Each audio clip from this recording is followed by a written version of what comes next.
Hello, everyone. It's Jamal Thomas. Welcome to the Progressive Soapbox. Guys, I have another amazing guest for today. I have Sema Hernandez, who's running for the 2020 candidate in Texas. Sema, please tell the audience hello. Hello, how are you? Thank you for having me, Jamal. This is an amazing opportunity on the Progressive Soapbox. Yes, and I really do appreciate it. You and I were talking before the show. Like I said, I have a bad habit of talking to my audience members before the show even starts. Like I said, I'm going to ask a few questions within regard to your campaign. You're running for the Texas Senate, correct? And I don't mean state Senate. I just mean federal. The United States Senate. Yes. So you're going to have to run in the Democratic primary again in 2020, and assuming that you win the Democratic primary against, what is it, John Cornyn? Senator John Cornyn. He's the senior senator from Texas. Talk about a swamp creature. That guy's been there for like 20 years. He's been there forever. He's entrenched, for sure. So let me ask you this. You ran against Beto the last time around in the last election. Before you get into that point, why are you running? What was the thing that inspired you to run for office? I know, each person has their own different thing that drives them in a sense. What was the thing that got you over the hump of complacency to want to throw your name into the hat and run? I've always been active in the political field, but kind of in the background. Most of my activism was around healthcare and seeing healthcare firsthand as a patient and as someone who was studying nursing and had clinical internships in really, really good hospitals. I saw the Sanders campaign as a way to achieve a lot of the change that I had been wanting to bring about for a very long time and see in our own community. And so the Sanders campaign, even though he was running for president, he didn't make it about himself as a leader or person of the movement. He made it about the issues, and he made it about us and empowering the public, empowering the people to bring about this change, encouraging each and every one of us to be politically active, whether it's from dog catcher all the way to being senator or president, that anyone can do it and anyone has the ability to do it. It just takes political will. So a lot of us got involved. I got involved pushing for Sanders locally and continuing to push for Sanders even now in 2020. But what got me ignited like a what is called a lightning bolt from the sky was the debate with Sanders and Ted Cruz when they were talking about healthcare. That was, I believe, February 7th or February 8th of 2017. Okay. And that was the day I decided I'm going to replace that motherfucker. And I meant Ted Cruz, not Senator Sanders, of course. And immediately I started to call a few of my friends and activists around the country. Yeah. And I said, I want to run. Do you know how I need to file? What I can do? So that, initiated the actual journey for me to run for United States Senate. Now, when you were running for the Senate, you've, like you said, unapologetically human. I love that. I love that, because ultimately it's this idea of profits versus human beings. And, I'm unapologetically a human being. Do you consider yourself a DSA? I mean, would you consider yourself in that camp? I was looking at the things that you were pushing for. For the most part, it seems like it was in line with their platform. Yeah, and I didn't know about DSA up until after the presidential election of 2016. And when I came to know what DSA was about, I realized I think I've been DSA all my freaking life. It's just I didn't know they existed. So once I didn't know there was a movement or a name or an organization behind it. So I went to the local chapter and I started going to a meeting and contributing here and there. And then I finally paid my dues and I joined DSA. So it just seemed fitting. But regardless of the brand of DSA or not, we're pushing the same platform, the same values. So that would be, of course, Medicare for all. Just so the audience will know, Medicare for all, expansion of Social Security, expansion of education, meaning tuition-free college. The Green New Deal thing. My problem with that is people have been bringing up issues with concerns, but at the end of the day, environmental justice and so forth. I mean, I'll let you take it in case I know I've missed things because you had a Well, really long list. demilitarization, supporting BDS, supporting bargaining rights, unions, supporting the welfare of every human being. Yes. Through social justice and economic justice. And now, I'm sorry. What I learned on the campaign is a lot of what I was doing, people have done way before I have. And I attribute a lot of what I've learned through the teachings of Dr. Martin Luther King Jr. Yeah. And when my campaign ended, it was only fitting that I join the Poor People's Campaign as an activist. And that's what I put my efforts into after the campaign ended. Excellent. And so that's still going on now. I mean, the Poor People Campaign hadn't stopped. I love that. It just as a side, when I was coming to my political awareness, Martin Luther King was one of those people who I used to binge listen to his sermons. Like there is a moral force like that's associated with that comes across as, particularly when where he's talking, he's in hostile territory. We were talking about like civil rights, not where I think this guy sounds a little bit racist, but oh my God, your society is fundamentally against you. I'm glad to hear you say that. I'm always impressed by that when that becomes somebody's standard. So your race, the last race that you were talking about, you ran in 2016. 2018, I'm sorry. And in the primary. Yes. How much did you raise in that race? Because I want to make a point. You only raised less than $10,000. That's what I thought. You only raised like $10,000. And what percentage of the vote did you get? About 24.6%. So $10,000 allowed you to get nearly 25% of the vote. Now, correct. What did your opponent get? Your opponent in this case was Beto.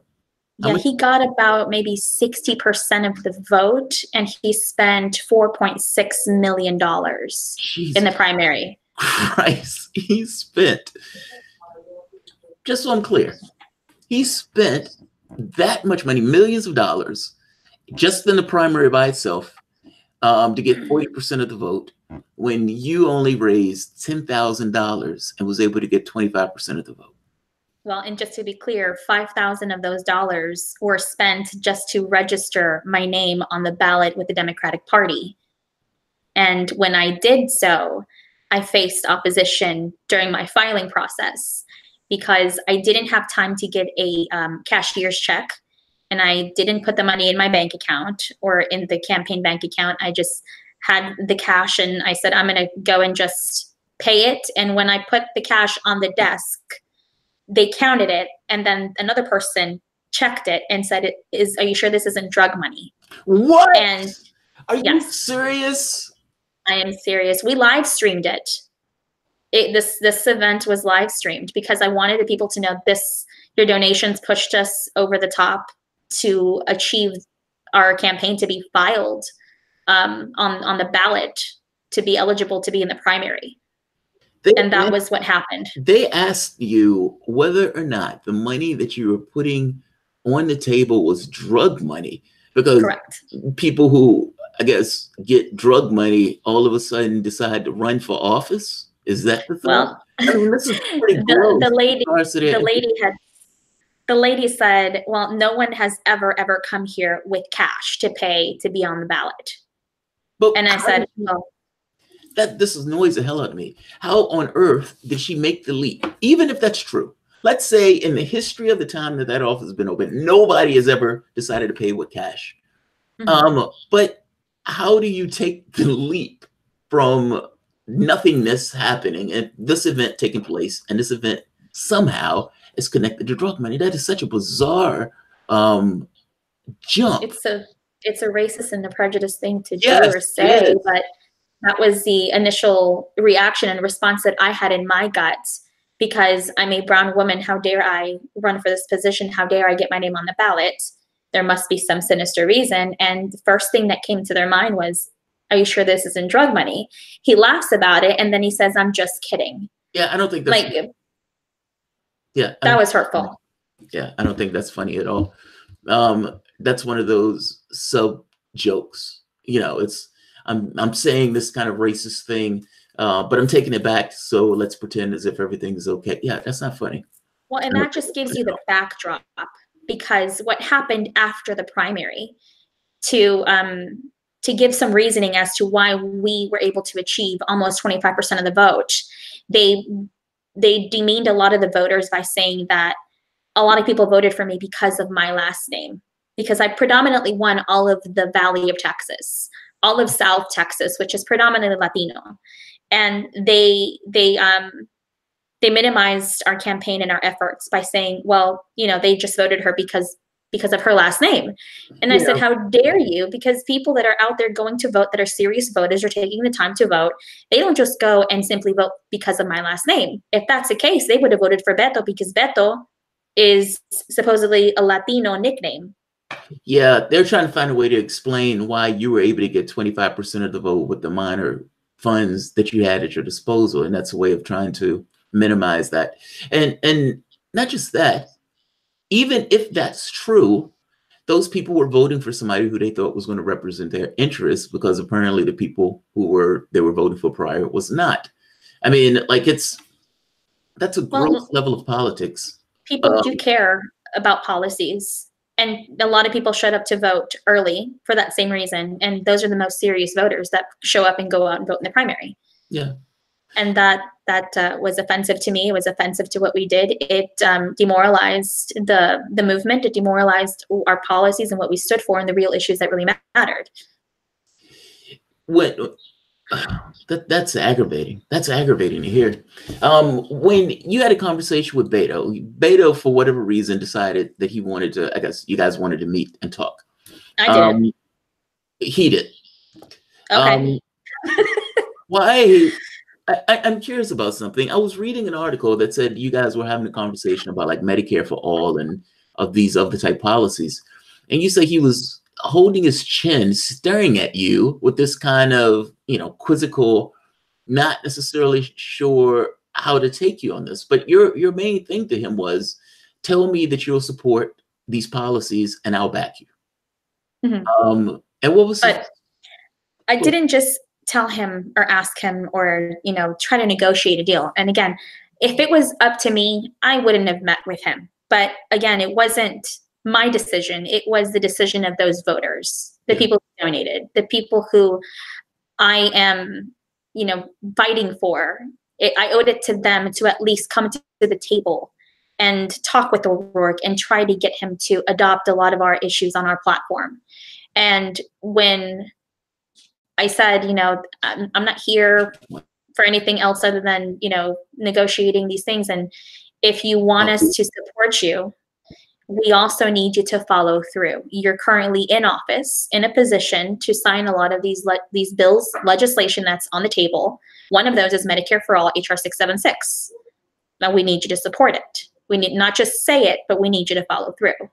And he said, no. Yeah, he was against it for the most part. Like we were talking in the beginning. He said he did. Go ahead. Oh, he said he didn't care if it was popular, that National Nurses United supported Senate Bill 1804.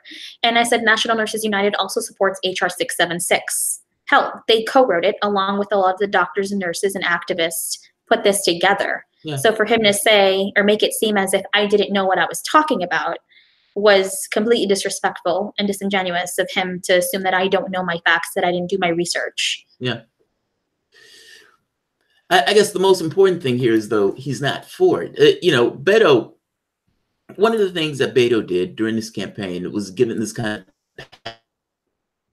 of, and I said as a passive ask, but, this soaring rhetoric, this language that makes it comes across as he's more of a lefty than what he actually is. Mm-hmm. And you get down to the brass tacks of policy, and for the most part, he's just a centrist. He's not, regardless of how he sounds, those videos, in a sense, were, like you said, crafted by people who used to work for the campaign to give him this kind of lefty feel without necessarily having the policy to back up that quote unquote lefty feel. Is that fair? I mean, I think that's a fair characterization, but would you agree with it? Well, he hired people from within the Sanders campaign to rebrand him as someone who supports Sanders' ideas. And a lot of the articles that I've come across, they said that he adopted Sanders' fundraising methods, and they called him a Bernie crat type because of that. But it wasn't anywhere near the policies. It wasn't because of the policies. So he's crazy. Correct. Like that doesn't make him a Bernie. Oh God, yeah. Well, a fundraising method doesn't make him a Bernie crat, but a lot of those people were hired to do just that and to rebrand him. And he hired a lot of the same people that Sanders hired. But when it came right down to it, as far as policies, they were on opposite sides. Yeah. Now, clearly Sanders is far more progressive, and he's not ashamed of the label. He's not ashamed of adopting those progressive issues or the agenda. Whereas to O'Rourke, he talked a good game, and that was great. But again, it had a lot to do with the people he surrounded himself with, told them what to do and how to do it and how to brand him, how to use his name recognition and raise funds to create a name for himself on a national stage. So a lot of those same people who worked on his campaign also prevented an actual democratic process to happen within the primary, even dodging debates.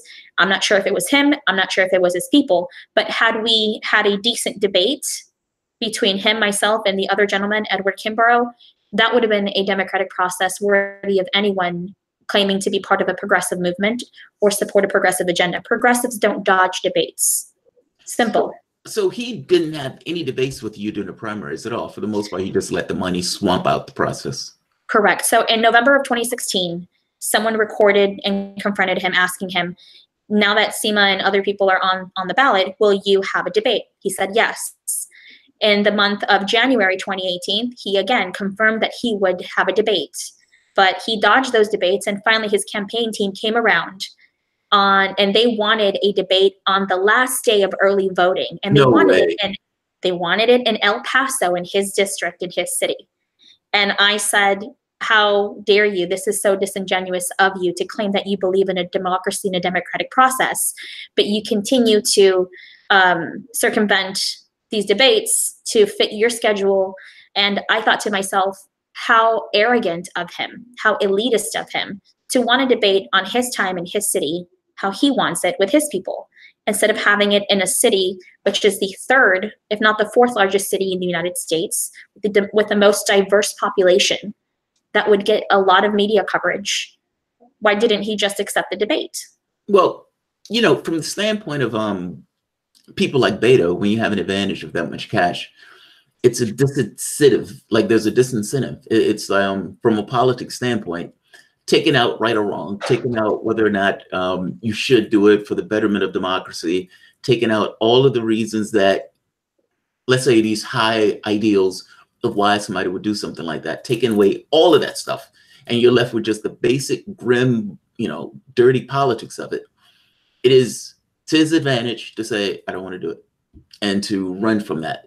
Sanders, if you remember, was running against that guy in his district. Sanders had a debate, even though Sanders was beating the guy by like 60% of points. But many people avoid that like the plague when they think that there's any chance to the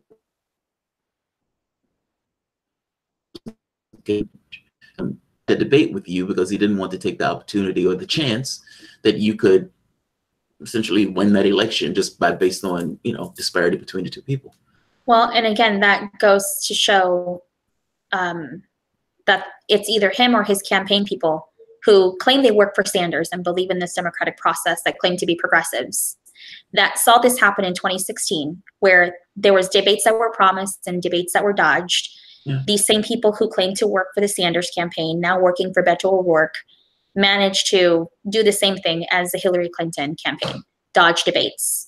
So you got to question the integrity of the people that you surround yourself with and who is handling your campaign, whether if it was them or if it was direct orders from the candidate himself.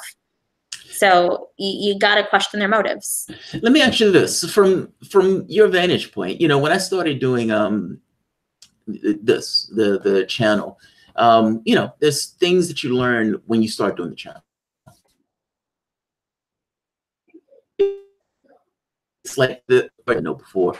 From the standpoint of the election, what are the things that you learned that you wouldn't have known from outside of trying to run for office? Well, I learned to not get so hung up on people's discussions or arguments, whether I'm worthy of running or whether I have built a political career for running. A lot of the advice that I got along the way, I completely disregarded because it went against my own instinct. So a lot of it was, you should run for a smaller office. Or in the case of Justice Democrats, you should run as a Republican. And that's another thing that I thought was so bizarre. Explain that part. I mean, talk about that part, and then we can get to Justice Democrats, because I know there was issues with that. Oh, there's a lot of issues with it, but it's what we learned in the process is sometimes organizations have an interest of just backing a candidate who has a better chance of winning. And strategy was, I'm running in a red state against Ted Cruz. At the very least, I can take him out as a Republican. And I said, I can't be a Republican. That's just not in me. I don't support Republican policies. I support progressive policies. But even progressives themselves that were in our group of circles that have worked on different campaigns, they have suggested for me to run a smaller office that I could afford to run in. Yeah. And I said, quite honestly, even people within our local organizations had said to me, maybe you should consider running for a smaller office. I said, maybe you should reconsider calling yourself a progressive, because honestly, we don't have that kind of time to be running for a smaller office. And the kind of change that I want to bring about isn't just for my city council or my county or my district or my state. The kind of change I want to bring about should and will affect a lot of people, not just in my state, not just in the United States, but worldwide, because we're talking about ending the over-militarization, the occupation in different areas, and to start talking about peace and diplomacy instead of dropping warheads on people, on countries and nations that are predominantly Black and brown, that cause the humanitarian crisis that, of course, are leading now to our borders and criminalizing of that. So it's more than just, well, you should wait your turn. And I told them, this was never about me as a candidate or as a person, as an individual.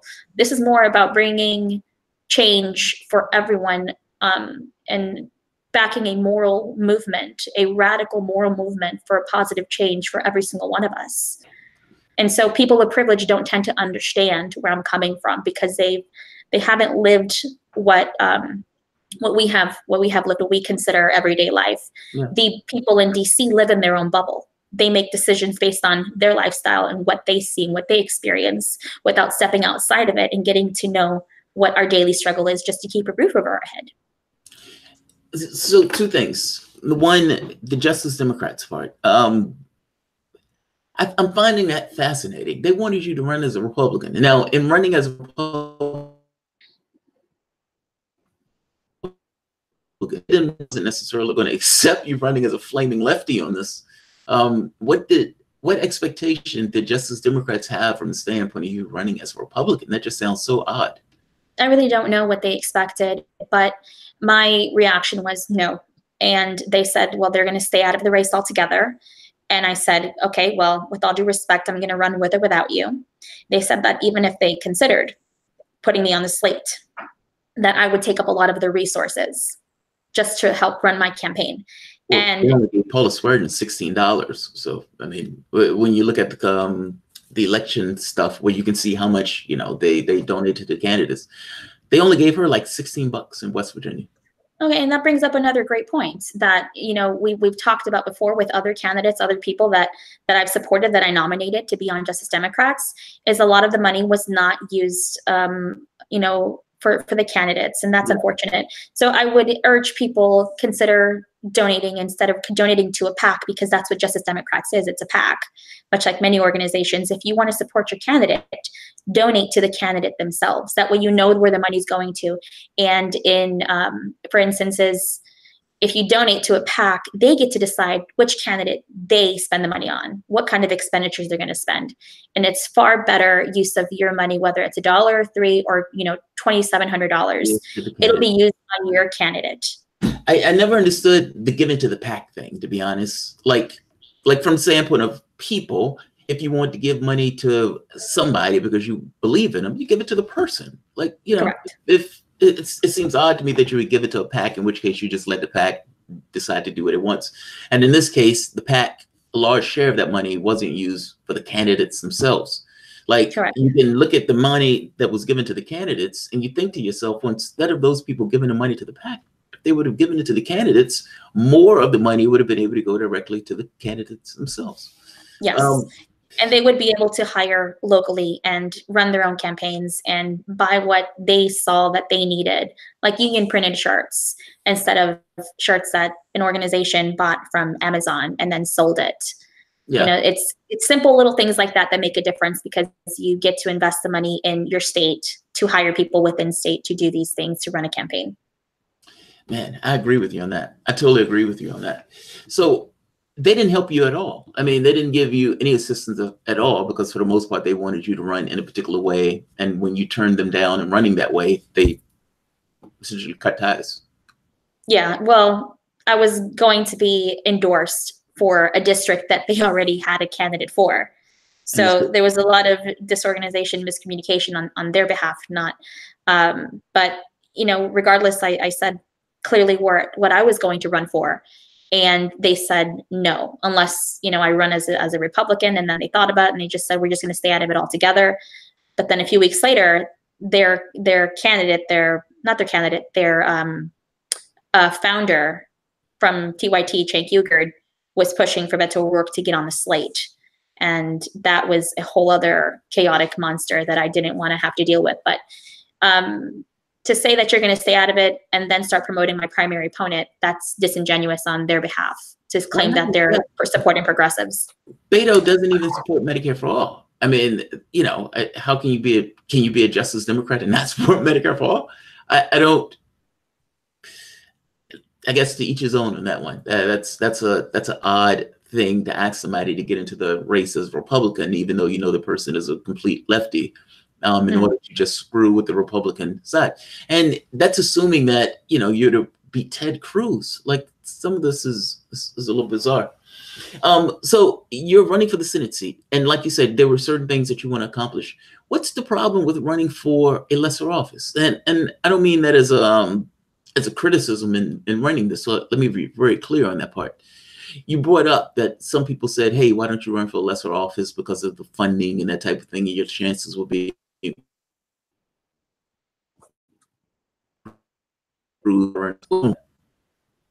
I can almost barely hear you. It's very staticky, but I think that why didn't I run for a smaller office, or what was the problem? I was saying, I want to be very clear that that's not a criticism on you running for the Senate. That's the first one. But you mentioned that other people were saying, hey, run for a lesser office. And you were like, well, no, I'm not running for a lesser office. I'm running for this. What's the negative in running for a smaller office that's, let's say like a state office where you don't have to raise as much money in order to run for the seat? Your chances would definitely have been improved. But what was your main issue? Well, for me, it's a lot of people had advised me to pick a race that I know I could win. Mm-hmm. And if anyone knows me, I don't do things that I know for sure I can win. That's not the necessary objective. If people want to run for those seats, more power to them, because we need more people in office on every level of government. Yeah. But for me, if I wanted, and I still want this change to come about, I'm going to go for it all. I'm not going to take halfway measures or leave myself open for, and I'm not saying that this will happen to all the candidates, but certainly the longer you're in office, the longer you climb that political ladder, the more likely you're susceptible to being corrupted. And I didn't want to be in a position where I would be, not that I ever would be, but it happens to a lot of candidates. So they climb that political ladder. And I asked this again, this is more of just a curiosity for me. My wife asked me the other day, if you got $1 billion or $1 million, would you still continue to do what you do? And not just that, this thing of the environment creating certain incentives. I think your point is, when you're in that environment, the incentives scale that kind of push you to certain behaviors just based on the way the machine works. I'm sorry, I cut you off. Go ahead. No, you're fine. I guess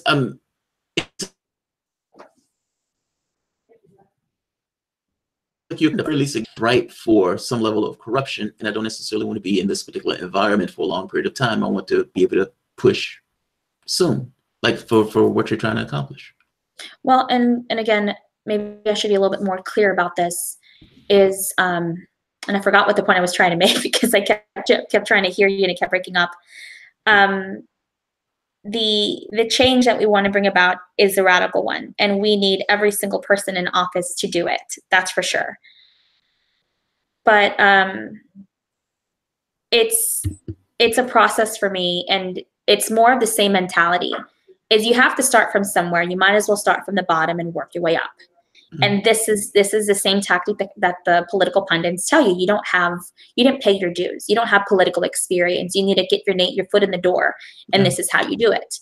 Well, with the progressive movement and Sanders encouraging all of us to get involved on every level of government, this is something that I strongly felt that if you want a progressive change and you want one that is a positive one, then you don't take the same traditional route to bring about that change. So if I want to run for Senate, or if someone else who doesn't have as much political experience or doesn't have a political background or doesn't have name recognition or money wants to run for governor, I encourage them to do it. I encourage them because it'll change the conversation, it'll change the narrative, it'll change the direction in which politics is discussed, in which it's always the same typical things. Well, where does he come from? How much money do they have? How much money can they raise? What have they done politically? What is their record? What have they accomplished in their political experience?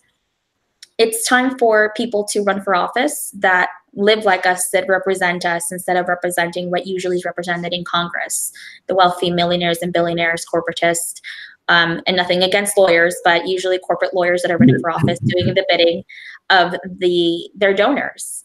And that's something that I want to see happen. So regular people running for office, no matter what level it is. I like that comment. I mean, I agree with you on this. It's like you have a certain class of people that are in Washington, and maybe that class of people needs to change. Maybe that's somewhat of a problem in and of itself that keeps perpetuating these certain outcomes. Let me ask you this, just prognosticating a little bit. I think that, do you think Sanders is going to run in 2020? Absolutely. I think he's going to run in 2020 also. I think he might even run in a week or so. I mean, he's been running, honestly, this entire time. Because everybody's coming out at this point, and if everybody's coming out at some point, he's going to have to throw his head in the ring. But when you look at it, he's been building since he's been building since the moment he stepped into politics. And he started the traditional way, working his way up. Yes, he did. He did. And now he has a lot more people in office that are going to push this agenda. And we need, and reminding people that one person isn't the leader of this movement. It takes literally all of us, whether you're in office or not. It's going to take every single one of us to do it. And he's been in office and talking about the same progressive policy issues that affected him and the generation during that time. And those same things are still plaguing us now. So really nothing has changed. Even his progressive conversations that he's had, that hasn't changed. It's the same thing. He has the rhetoric. He has the his political background to back up every single thing that he's saying. And what happened between 2016 and now, he's just continually building and growing the movement. Now, so there's no doubt he's going to run. Two scenarios. So the first scenario, Sanders wins. Assuming, the President Sanders. Now, this is one of those crying on the lawn moments, if I'm being honest. And I think that moment will be this kind of triumphant. Now, the second thing becomes what happens on day 2, meaning, yes, he gets elected. That's great. What happens on the very next day that Sanders is in office? What do you think takes place from the standpoint of the country? Because I know people are pushing.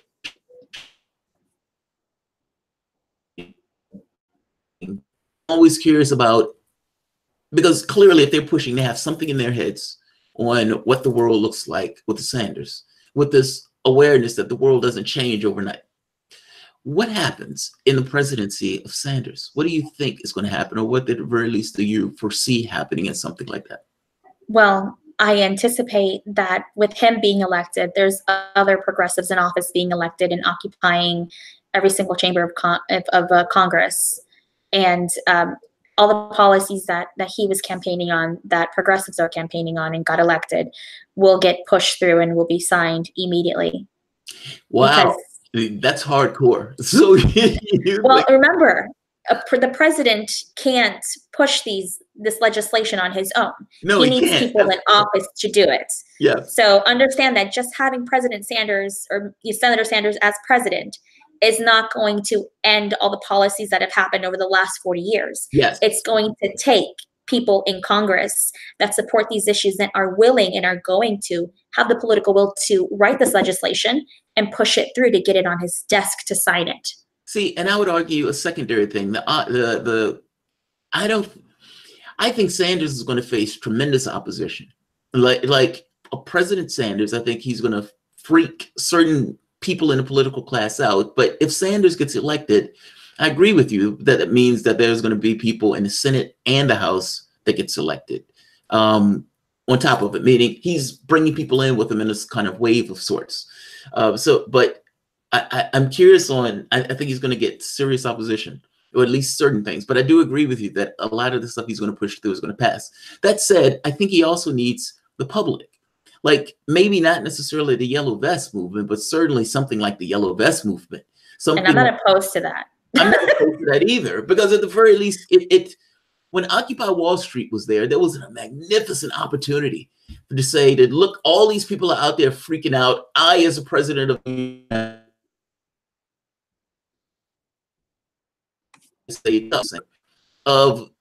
the political apparatus playing back off of, outside pressure, this kind of back and forth between these two, that one pushes the other.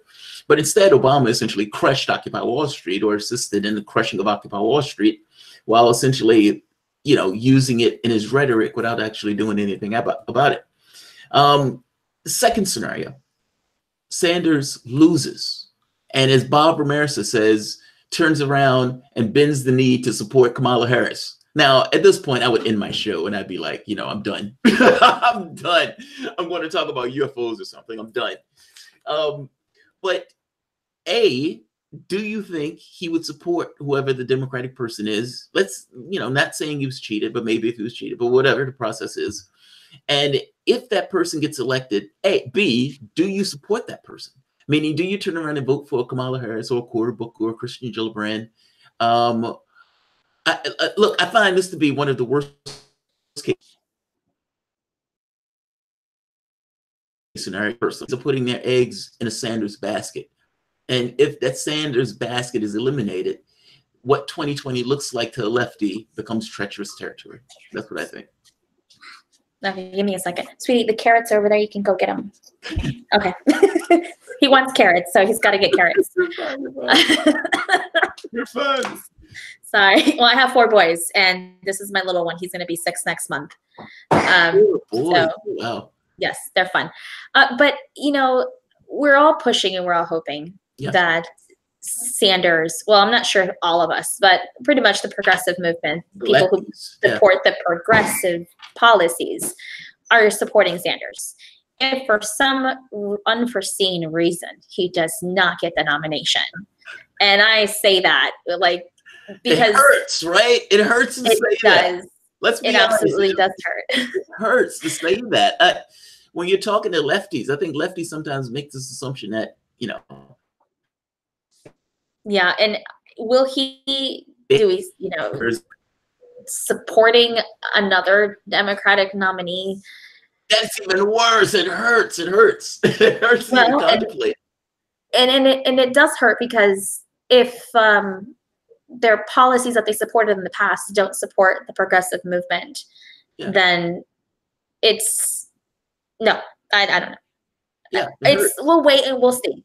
We'll see. It hurts. It's hard to. I'm not going to say yes or no. I'm not going to say yes or no, but my heart of hearts is there with Sanders and his policies. And if he, for some reason, doesn't get the nomination, the person, whomever is the nominee, needs to support every single policy wholeheartedly. Is there wholeheartedly support it in the race that you would support other than Sanders? Like, assume for the moment that he doesn't get into the race. No, Yeah, I think I'm there. no. I'm stuck at this thing of, um, I'm done compromising on this stuff. There's no more halfway measures, quite honestly. There isn't. And And if it's just a matter of beating Trump, and this is the best we have, we are in for another 4 more years. And I don't think this country can survive 4 more years of Trump. I don't think the world can survive 4 more years of his policies and his rhetoric and his bigotry and his hate, his divisiveness. I can't. yeah, the world will be here. And quite honestly, worse. I said it that way. And quite honestly, the policies that he's pushing, those policies have existed since before he was in office. So it's a matter of not just being anti-Trump, it's a matter of being anti-militarization, anti-corporatization. It's supporting an agenda that instead of crushing and profiting and capitalizing on death, that we start prioritizing life and investing in peace instead of investing in the war economy. I'm curious. You have 4 kids. So what do you? I'm always interested about your mom, or you're a mom, and the slings and arrows that comes about people as they hit, become political actors in a sense. What do you tell your kids about this? Like in the sense of you running for office, or do they know? Are they old enough to be aware of what's They know. They know. My oldest is 14, then I have an 11-year-old, 8-year-old, and a soon-to-be 6-year-old. They're all very smart, articulate children. They know what's going on. They're not immune to the media. Sometimes they're watching a video game, they're watching a movie, and just before they play that movie, there's an ad, and it's Trump giving his rhetoric, or it's, Mom, did you know Trump dropped a bomb on Syria? And I said, God damn it, what the hell are you watching? You can't censor them. You can only prepare them. Yeah. And you can only tell them, these are the things that he's doing, which is why a lot of us are active in politics, because we want to undo the damage that not only he has done, but prior administrations have also done. You want to say hi? Yeah, you say hello. What's happening? Say hi. All right, later. Mom. Yes. I don't know how to change it. Okay, I'll change it. I'll go change it in a minute. Thank you. Well, look, I really appreciate this interview, and I know we're trying to catch each other. I've held you far longer than I said I was originally going to hold you. So it was like 15 or 20 minutes was the original interview. 20 minutes, but I enjoyed talking to you, and when it's as it floats longer, as long as a person doesn't necessarily have to go, I don't force them out. So thank you very much. Is there anything that you want to tell the audience before we end this? Well, what I want to tell them is to pay attention to more than just the rhetoric and the name recognition and the money. Pay attention to the policies, what they voted on, what the language in which they're framing their campaign, who is running their campaigns. I know it's a lot of work to do to go in and start doing the research on your own, but it's helpful because we can start electing officials on a different standard. We can definitely start doing that. And if you're going to donate to a candidate that you support, donate directly to their campaign. Don't let someone else choose how to spend the money that you earned on a candidate you support go to someone else. And quite honestly, get involved. Occupy every single political circle that you can to bring about this change. Sign up to be a precinct chair in your area. Go online and see where you can find to register to vote. And if you want to be a voter registrar, you can do that as well. We need to occupy every single political space as possible.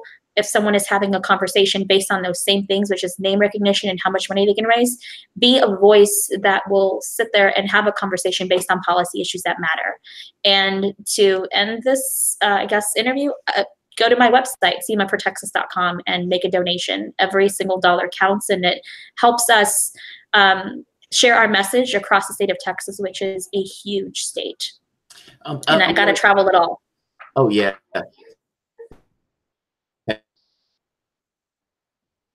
Just by virtue of its momentum or so at this point, but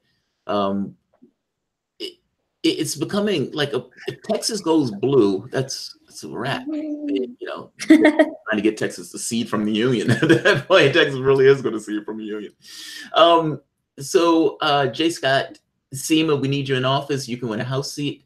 That's probably leading up from the conversation we were having about a lower seat versus a federal government seat. This is somebody giving you confidence. Thank you. J. Scott trolling a little bit. Bernie worked his way up. Do the same, Sema. Fair enough. I don't have any feelings one way or the other about whether it's of